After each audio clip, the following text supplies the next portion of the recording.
لیکن دلچسپ ایک واقعہ جو میرے والد بتاتے ہیں ڈاکٹر جاوید اقبال، وہ کہتے ہیں وہ یہ شو کرتا ہے کہ علامہ اس میں صرف ایک اور چیز کے بارے میں تھی، اور وہ یہ تھی کہ جس کو فائنینشیل ویل بینگ یا مالی خوشحالی کہتے ہیں، ان کی پرائیورٹی نہیں تھی۔ لکھتے ہیں میں نے چند بار ماں باپ میں تکرار ہوتے بھی دیکھا ہے، اب علامہ اقبال اور ان کی بیگم میں تکرار ہوتے بھی ان کا بچہ دیکھ رہا ہے۔ ایک مرتبہ تو میری والدہ کا اصرار تھا کہ والد باقاعدگی سے وکالت کریں کیونکہ گھر کے اخراجات پورے نہیں ہوتے، نیز کرائے کی کوٹھی میں رہنے کے بجائے اپنا گھر بنوائیں۔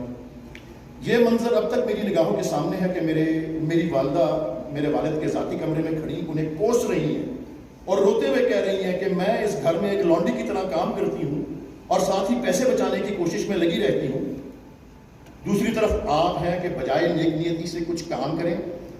بستر پر لیٹے شعر لکھتے رہتے ہیں، اور جواب میں میرے والد لیٹے